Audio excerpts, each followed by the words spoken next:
नमस्कार दोस्तों, decode exam में आप सभी का स्वागत है। आज की क्लास में हम लोग डिस्कस करेंगे मॉक टेस्ट 15 जो कि आपके यूपीपीसीएस प्रीलिम्स 2026 के लिए बहुत ही महत्वपूर्ण है। तो चलिए आज की क्लास को स्टार्ट करते हैं मेरे साथ ऐश्वर्या सिंह के साथ। क्लास में किसी भी तरीके का डाउट होगा तो आप लोग मुझे कमेंट बॉक्स में बताएंगे। आज की क्लास में जो प्रश्न दिए गए हैं ये इंग्लिश और हिंदी दोनों माध्यम में दिए गए हैं, तो जिस माध्यम से आप हैं उस माध्यम में प्रश्नों को पढ़िए और उत्तर देने का प्रयास करिए। पहले प्रश्न को हम देखते हैं। घाव का अध्ययन डर्मेटोलॉजी कहलाता है। The study of wands is called dermatology. आपको करेक्ट स्टेटमेंट बताना है। यहां पर प्रश्न को ध्यान से देखिएगा। The liver is called the blood bank of the human body. In the process of photosynthesis, light energy is converted into thermal energy. Last दिया गया है the smallest bone in the human body is the stapes. तो यहां पर correct statement कौन सा होगा? दोनों प्रश्न आपको यहां पर दिख रहे हैं, हिंदी और इंग्लिश दोनों में। देखिए, जब हम घाव के अध्ययन की बात करते हैं, यहां पर लिखा डर्मेटोलॉजी। डर्मा मतलब स्किन की बात होती है, तो डर्मेटोलॉजी में स्किन की स्टडी होती है, ना कि घाव की। ठीक है, तो पहला स्टेटमेंट तो आपका गलत हो गया। इसी तरीके से यहां पर दिया गया है liver is called the blood bank of the human body. मानव शरीर का रक्त बैंक यकृत कहलाता है। यह भी स्टेटमेंट बिल्कुल गलत है, क्योंकि स्प्लीन को blood bank of human body कहा जाता है। ठीक है, दूसरा स्टेटमेंट भी गलत है। प्रकाश संश्लेषण क्रिया की अगर हम बात करें तो यहां पर जो लाइट एनर्जी है वो आपकी थर्मल एनर्जी में कन्वर्ट हो रही है। आपको पता है कि प्रकाश संश्लेषण के माध्यम से जो हरे पौधे होते हैं, जो ग्रीन प्लांट होते हैं, थ्रू फोटोसिंथेसिस वो अपने फूड को प्रोड्यूस करते हैं। ठीक है, तो यहां पर ये भी स्टेटमेंट आपका गलत है। ठीक है, यहां पर सन रेज की प्रेजेंट में, लाइट एनर्जी के प्रेजेंस में ये बिल्कुल सही है। ठीक है, कुछ हो सकता है कि कुछ परसेंटेज जो है वो आपके हीट के फॉर्म में भी डिसिपिएट हो, दैट इज डिफरेंट थिंग। लेकिन फोटोसिंथेसिस प्रोसेस में light energy is converting into thermal energy, ये गलत है। The smallest bone in the human body is called the stapes. ये आपका बिल्कुल सही है। अगर हम स्टेपीज की बात करें तो ये कान में छोटी सी हड्डी होती है और यही स्मॉलेस्ट बोन होती है। यहां पर देख लीजिए, ये आपको ईयर दिख रहा होगा। ठीक है, यहां पर एक छोटी सी बोन है जिसे कि क्या कहा जाता है? स्टेपीज कहा जाता है। ठीक है, ये चीज ध्यान में रखिएगा। अच्छा क्लास, यहां पर जब हमने फोटोसिंथेसिस की बात की है तो ये आप याद रखिएगा, आपने एनवायरनमेंट में एनर्जी पिरामिड के बारे में पढ़ा होगा। एनर्जी पिरामिड की जब हम बात करते हैं तो एनर्जी पिरामिड में आपको बताया था मैंने कि एनर्जी पिरामिड जो होता है वो हमेशा अपराइट होता है, मतलब पिरामिड आपका हमेशा सीधा होता है। यहां पर जो भी आपकी एनर्जी होती है, सनलाइट होती है, उसकी खाली 10% एनर्जी जो है वो प्राइमरी लेवल में प्रोड्यूसर्स द्वारा यूज की जाती है। ठीक है, 90% एनर्जी हीट के फॉर्म में डिसिपिएट हो जाती है, कन्वर्ट नहीं होती, डिसिपिएट हो जाती है, लॉस हो जाता है। ये चीज याद रखिएगा। कई बार परीक्षा में ये भी प्रश्न बना है एनर्जी पिरामिड से रिलेटेड कि एनर्जी पिरामिड आपका सीधा उल्टा दोनों हो सकता है। नहीं, एनर्जी पिरामिड हमेशा अपराइट होता है, क्योंकि हम देखते हैं प्रोड्यूसर से जब हम कंज्यूमर की तरफ मूव करते हैं तो 90% एनर्जी जो है वो डिसिपिएट हो जाती है in the form of heat. Only 10% energy जो है वो एक ट्रॉपिक लेवल से दूसरे ट्रॉपिक लेवल में आपकी ट्रांसफर होती है। इन्वायरमेंट का एक बहुत ही इंपॉर्टेंट कॉन्सेप्ट ये है, तो ध्यान में रखिएगा। तो इसीलिए प्रकाश संश्लेषण की क्रिया में प्रकाश ऊर्जा जो है वो रासायनिक ऊर्जा में कन्वर्ट होती है, जो कि जो ग्रीन प्लांट्स है उनको अपने भोजन को बनाने में मदद करती है। ठीक है, ना कि उसमें ऊर्जा में, थर्मल एनर्जी में। यहां पर स्प्लीन देख लीजिए, मैंने आपको बताया blood bank of human body spleen को कहा जाता है। यहां पर स्प्लीन आपकी प्रेजेंट होती है। क्लियर है? अगला प्रश्न हम देखते हैं, दूसरे प्रश्न को। दूसरे प्रश्न को देखिए क्लास, थोड़ा सा मैं स्क्रीन से हट जाती हूं। हिंदी वाले हिंदी में पढ़ लीजिए, इंग्लिश वाले इंग्लिश में पढ़ लीजिए। भारतीय संविधान की विशेषता के बारे में पूछा गया है। Characteristic of Indian constitution, the largest and most detailed constitution. आपको पता है भारतीय संविधान एक लिखित संविधान है और ये विशालतम और विस्तृत संविधान है। ये बिल्कुल सही स्टेटमेंट है। Sovereign socialist secular democratic Republic, ठीक है, हम कहते हैं कि हमारा जो देश है वो प्रभुत्व संपन्न है, समाजवादी है, पंथ निरपेक्ष, लोकतांत्रिक गणराज्य है। हम प्रियम्बल में आप पाते हो sovereign, socialist, secular, democratic, Republic शब्दों का प्रयोग किया गया है, ये भी बिल्कुल सही है। ठीक है, unique blend of flexibility and rigidity, ये भी सही है। हम देखते हैं कई जगह अमेंडमेंट जो है वो आपका सिंपल मेजॉरिटी से होता है, कई जगह हमें स्पेशल मेजॉरिटी की रिक्वायरमेंट होती है। प्लस अगर फेडरल स्ट्रक्चर की बात है, उसमें कोई संघीय ढांचा में कोई परिवर्तन करना है तो वहां पर हाफ ऑफ द स्टेट के कंसेंट की भी रिक्वायरमेंट होती है, more than half of the state के कंसेंट की। तो याद रखिएगा ये बिल्कुल सही है कि कई जगह हमारे यहां जो अमेंडमेंट प्रोसेस है वो सिंपल है और कई जगह स्पेशल है, कई जगह तो स्टेट की भी रिक्वायरमेंट होती है। ये हम किस तरीके का अमेंडमेंट कर रहे हैं इस पर डिपेंड होता है। जब भी संघीय ढांचा में परिवर्तन करने की बात आएगी तो स्टेट का भी रोल आ जाएगा, ये याद रखिएगा। चल, तो ये भी स्टेटमेंट बिल्कुल सही है। यहां पर आपका सही उत्तर क्या हो जाएगा, डी आपका सही उत्तर हो जाएगा। तीनों ही स्टेटमेंट जो दिए गए हैं वो बिल्कुल सही दिए गए हैं। यहां पर कुछ और फीचर्स दिए गए हैं, जैसे विशालतम एवं विस्तृत संविधान है हमारा, ठीक है, लिखित संविधान है, हम संपन्न, प्रभुता संपन्न, समाजवादी, पंथ निरपेक्ष, लोकतांत्रिक गणराज्य की बात करते हैं, पार्लियामेंट्री सिस्टम है हमारे यहाँ, ठीक है, मूल अधिकारों की बात की गई है, मूल कर्तव्यों की बात की गई है, डीपीएसपी की बात की गई है, ये कुछ फीचर्स दिए गए हैं। अब कुछ इंपॉर्टेंट केसेस जहां से आपकी परीक्षा में प्रश्न बन जाते हैं, इसको एक जगह नोट कर लो। 1960 में बेरुवारीवाद में, बेरुवारी केस में क्या बोला गया था कि प्रस्तावना संविधान का अंग नहीं है। याद रखिएगा, परीक्षा में पूछा जाता है कि preamble is not part of the constitution, ये किस केस में बोला गया था? तो याद रखिएगा 1960 बेरुवारी केस में ये बोला गया था। 1973 में केशवानंद भारती केस आया, जिसमें कि हम डॉक्ट्राइन ऑफ बेसिक स्ट्रक्चर की बात करते हैं, संविधान के मूल ढांचे की बात की जाती है। तो डॉक्ट्राइन ऑफ बेसिक स्ट्रक्चर का कॉन्सेप्ट किसमें दिया गया? केशवानंद भारती केस में, जिसमें बोला गया कि अगर संसद चाहे तो अमेंडमेंट कर सकती है, पार्लियामेंट चाहे तो भारतीय संविधान का संशोधन हो सकता है, ठीक है, लेकिन एक चीज ध्यान में रखना है कि जो मूल संरचना है, जो बेसिक स्ट्रक्चर है, उसमें किसी भी तरीके का परिवर्तन नहीं होना चाहिए। और इसमें यह भी कहा गया प्रस्तावना संविधान का एक अभिन्न अंग है, ठीक है, याद रखिएगा। ये केस का डिसीजन कब आया था? 1973। ईयर भी बहुत इंपॉर्टेंट है, मैंने पहले भी कहा है कि आपके परीक्षा में अब क्रोनोलॉजिकल ऑर्डर में चीजों को अरेंज करने को दिया जाता है। तो केशवानंद भारती केस 1973, मुंबई बनाम भारत संघ केस 1964। अगर हम देखें बेरुवारी केस के बाद की बात हम बता रहे हैं आपको, 1960 से 1964 की बात हम आपको बता रहे हैं। इसमें उच्चतम न्यायालय ने धारणा प्रस्तुत की कि उद्देशिका संविधान का भाग है, याद रखिएगा, ठीक है। फिर 1967 में प्रस्तावना संविधान की मूल आत्मा है, ये बोला गया था गोलकानंद बनाम पंजाब राज्य केस में।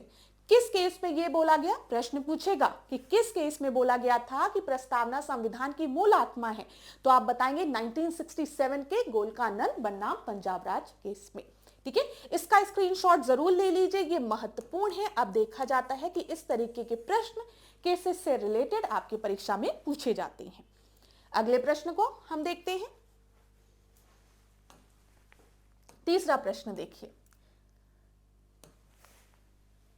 वित्तीय, रियल एस्टेट एवं व्यवसायिक सेवाएं अर्थव्यवस्था के किस क्षेत्र में शामिल हैं? Financial, real estate and business services की अगर हम बात करेंगे, are included in which sector of the economy? प्राथमिक क्षेत्र, द्वितीय क्षेत्र, तृतीय क्षेत्र या इनमें से कोई नहीं?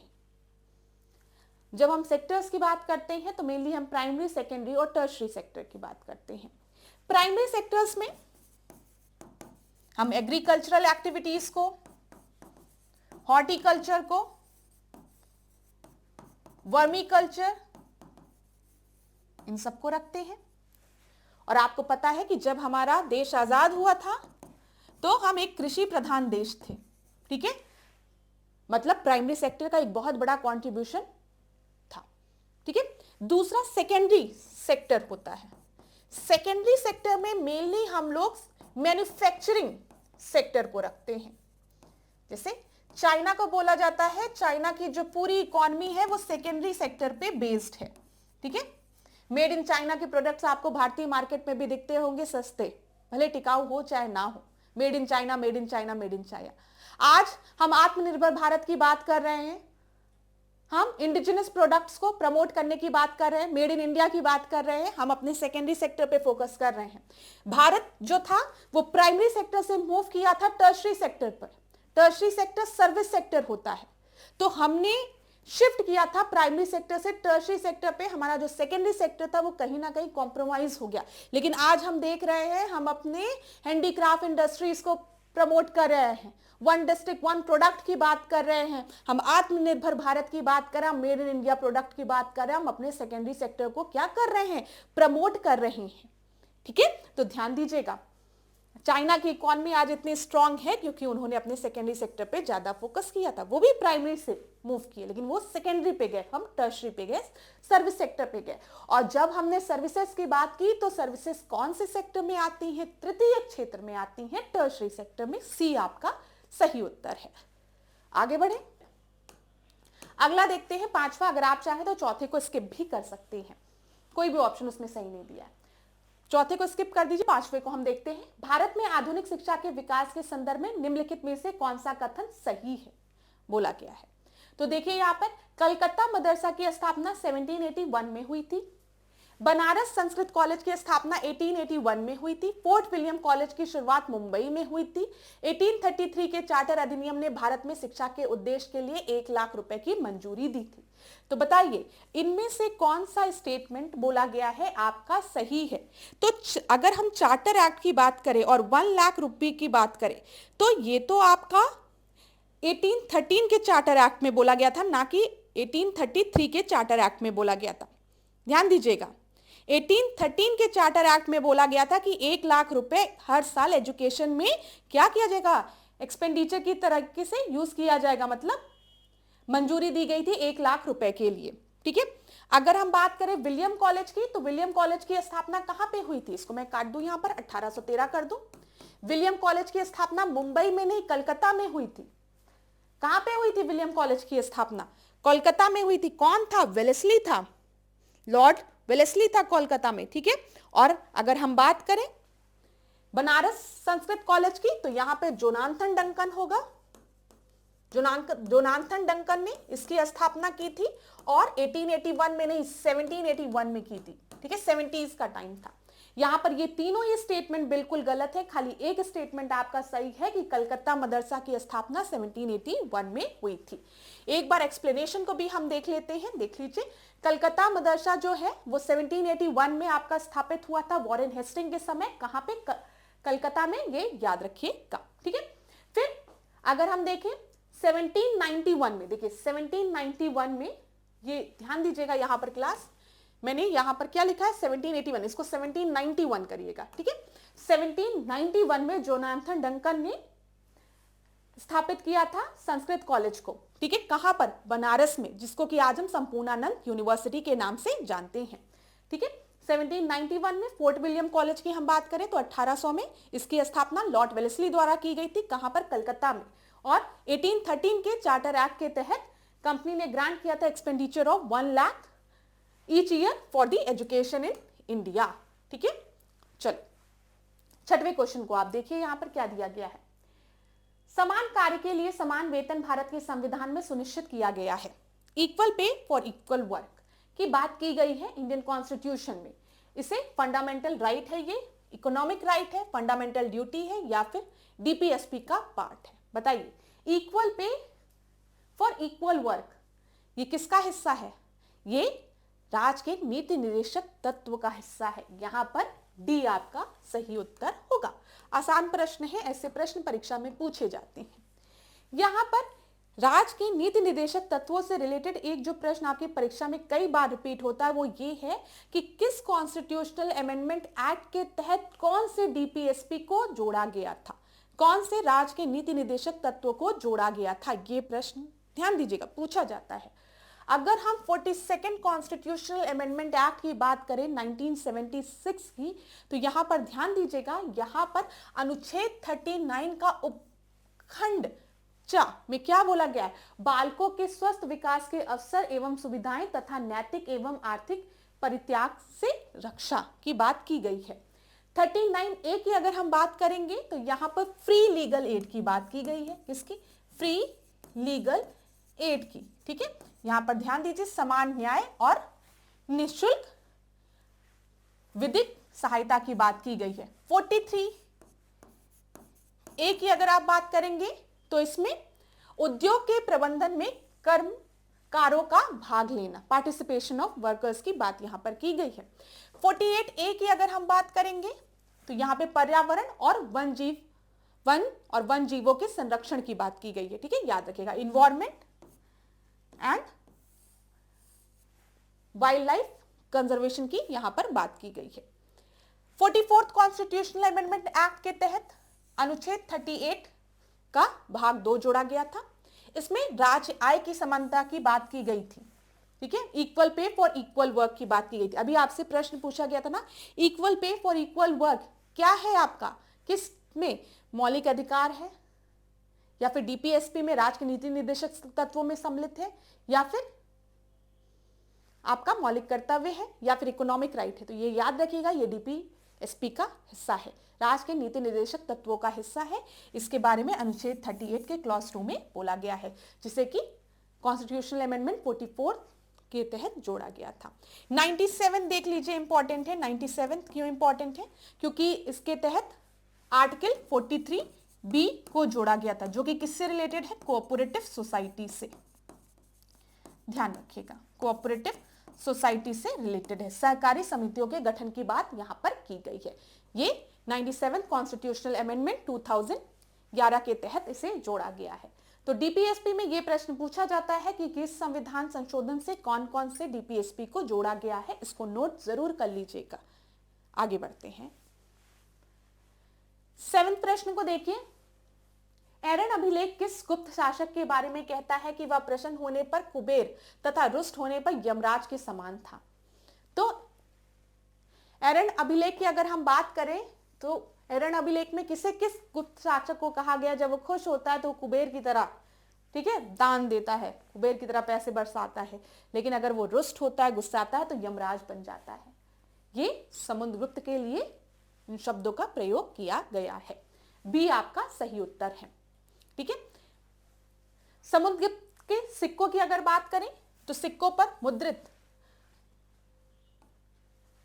अप्रतिरत, यहां पे याद रखिएगा, पराक्रमांक बोला गया है। यह भी प्रश्न आपके परीक्षा में बना है। पराक्रमांक जैसे विद्युत उसके गौरवमय जीवन का साक्ष्य प्रकट करते हैं। समुद्रगुप्त के सिक्कों पर उसे वीणा बजाते हुए भी दिखाया गया। यह भी प्रश्न परीक्षा में बना था कि वीणा बजाते हुए उसके सिक्कों में किसे दिखाया, मतलब किसके सिक्कों में उसे बीड़ा बजाते हुए दिखाया गया। ये प्रश्न था, थोड़ा सा इधर उधर हो गया, तो ध्यान दीजिएगा, समुद्रगुप्त को। ठीक है, आगे बढ़ते हैं। 8वें प्रश्न को देखिए क्या दिया गया है यहां पर। Which of the following is not considered a fundamental right under the freedom of speech and expression? Freedom of speech and expression के अंतर्गत कौन सा मूल अधिकार सम्मिलित नहीं है? राष्ट्रीय ध्वज फहराने का अधिकार, चुप रहने का अधिकार, प्रेस की स्वतंत्रता, हड़ताल एवं बंद का अधिकार। तो यहां पर बताइए कौन सा नहीं है?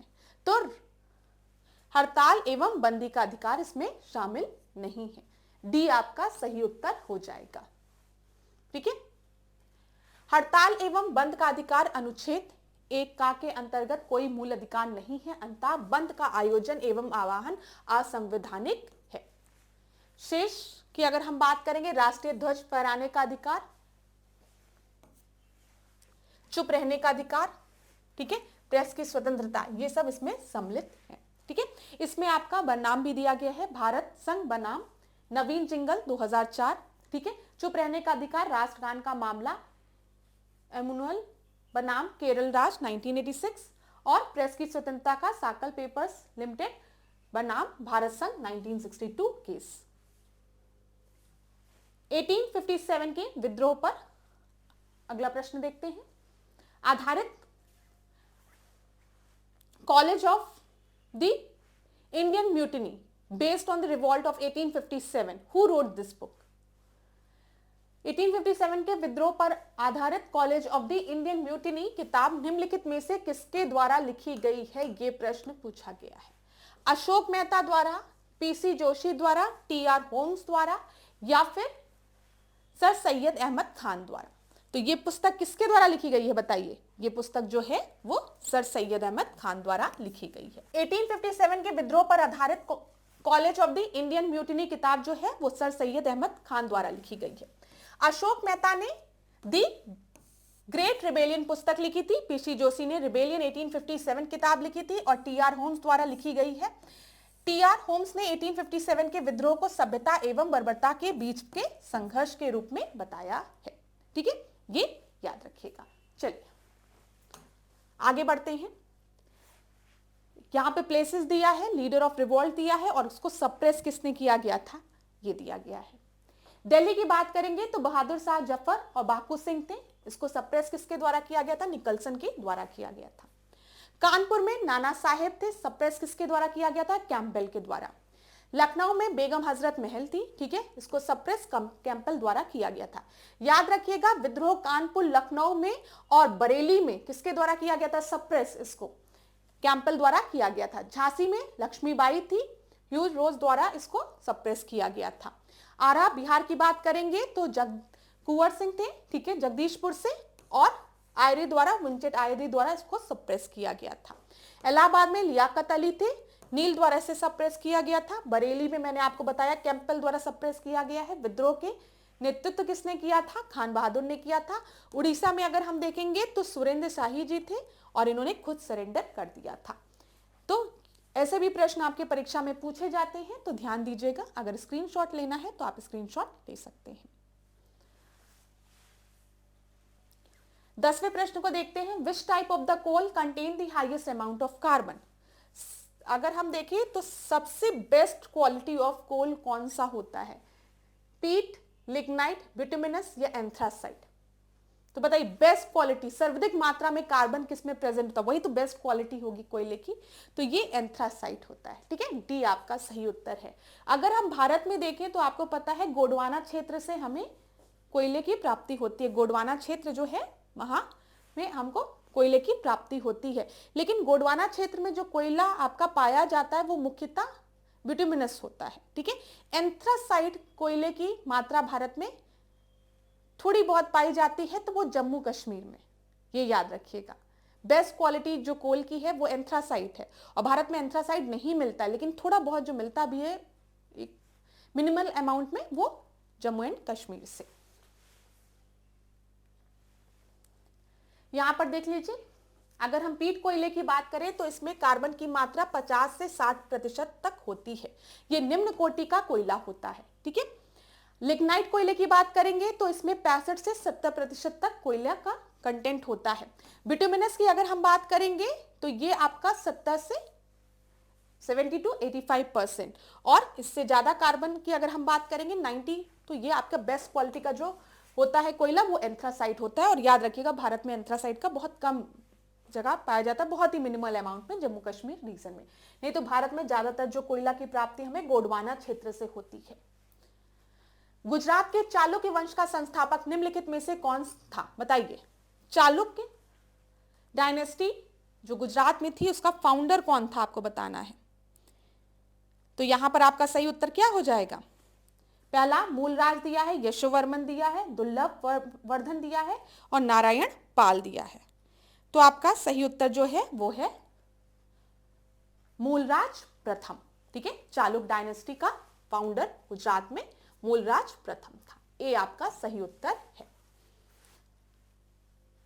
अब यहां पर ध्यान दीजिएगा क्लास, इस वंश के संस्थापक जो थे वो जैन धर्म के अनुयायी थे, संरक्षक थे, ये याद रखिएगा। मूलराज प्रथम की हम बात कर रहे हैं, चालुक्य वंश, गुजरात के चालुक्य वंश की हम बात कर रहे हैं।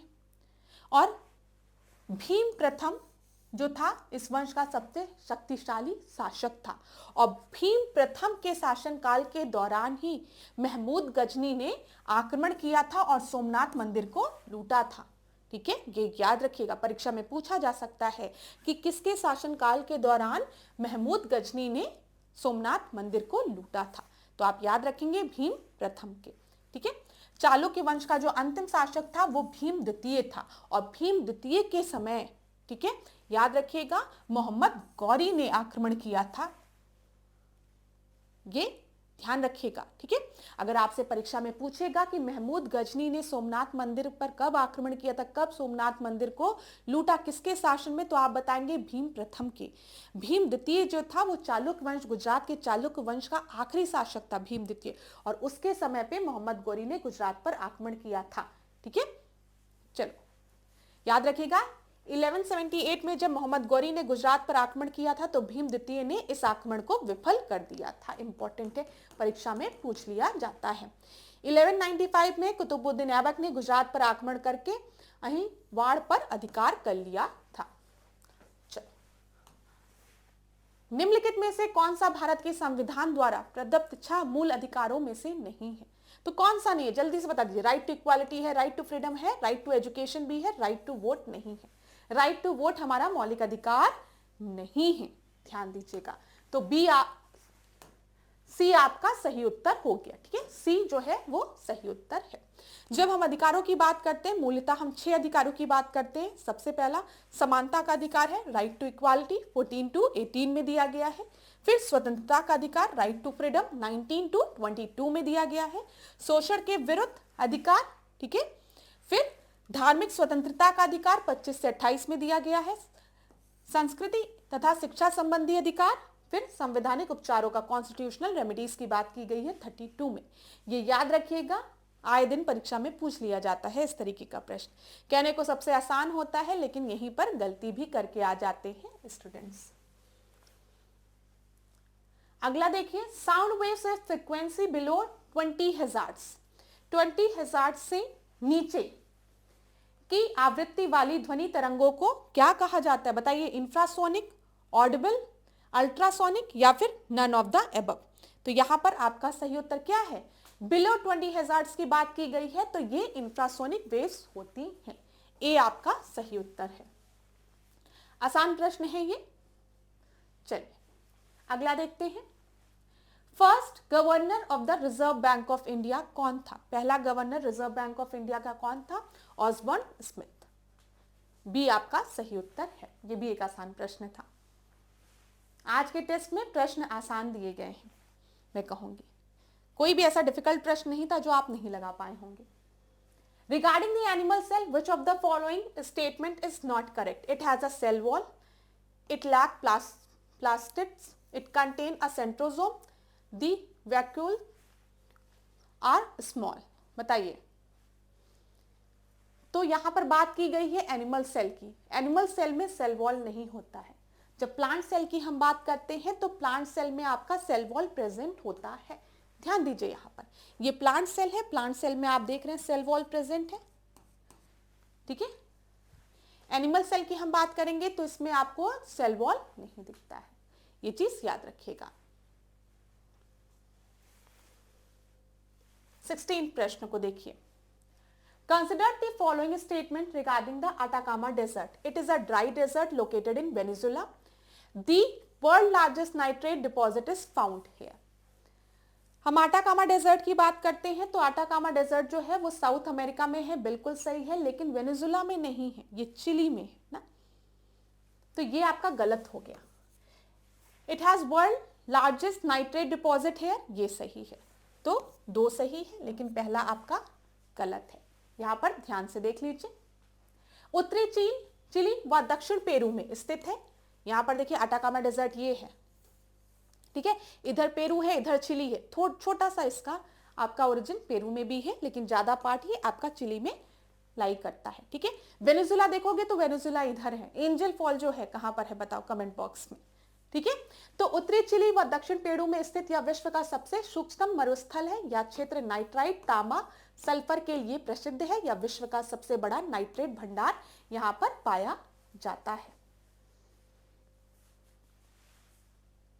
17 प्रश्न को देखिए क्या दिया गया है, महात्मा गांधी द्वारा राष्ट्रीय ग्रामीण रोजगार योजना, ठीक है, यहाँ पे मनरेगा की बात की गई है। मनरेगा को पाने का अधिकार जो है वो किस आर्टिकल में दिया गया, मनरेगा की बात किस में की गई है बताइए। यहाँ पर आपका सही उत्तर यहाँ पर क्या होगा, यहाँ पर जो आपका सही उत्तर है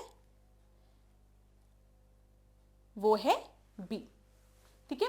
आपको पता है विलेज पंचायत की अगर हम बात करें तो उसके बाद डीपीएसपी में राज्य के नीति निर्देशक तत्व में आर्टिकल 40 में की गई है।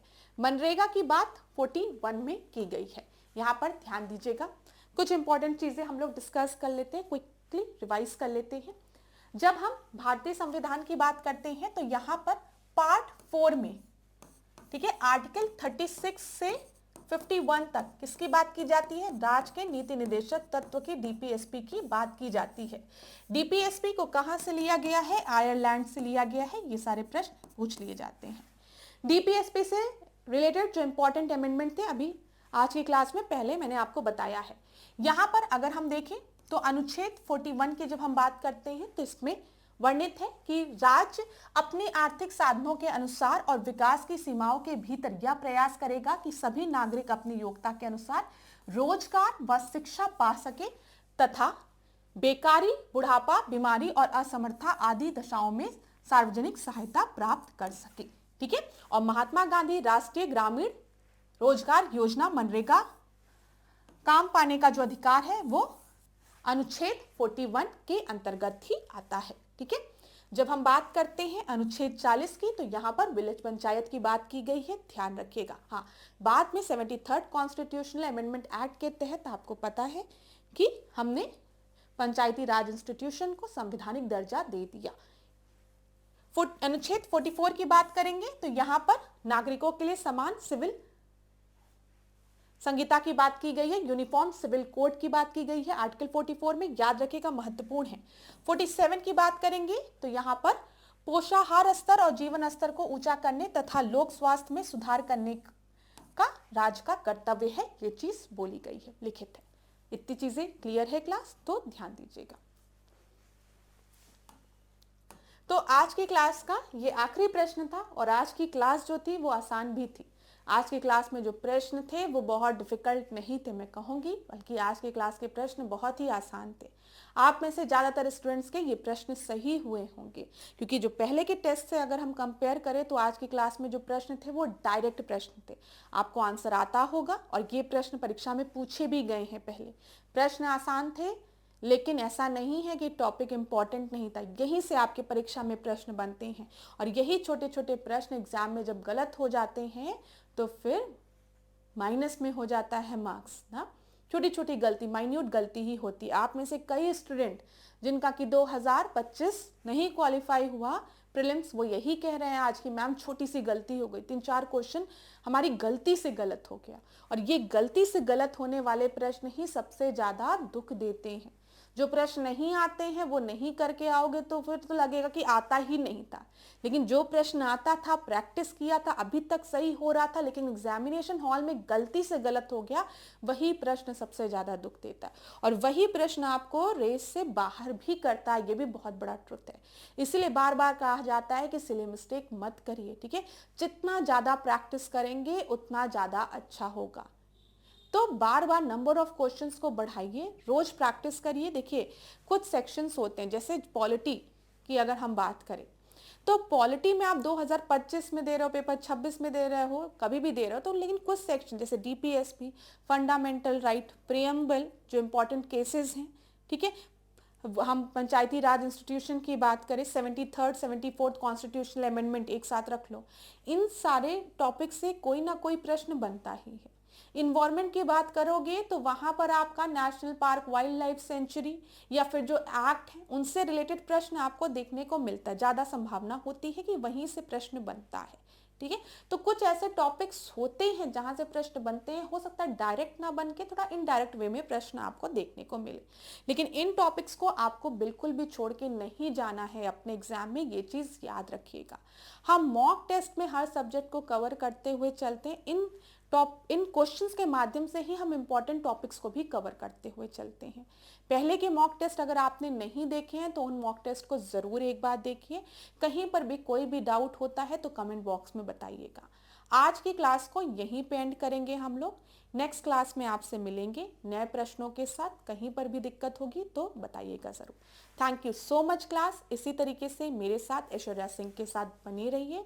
लास्ट में जाते जाते एक ही बात कहूँगी कि खुद पर सबसे पहले विश्वास रखिए, ठीक है, और मेहनत करिए, परिश्रम करिए, ईश्वर फल ज़रूर देगा। अपने प्रति वफादार रहिए, जीवन आपके साथ कभी भी गलत नहीं होगा जीवन में। और माता पिता का आशीर्वाद, आपके ईश्वर का आशीर्वाद आपके साथ सदैव है, इसको हमेशा मानिए और जीवन में आगे बढ़िए, मुस्कुराते रहिए। Thank you so much class.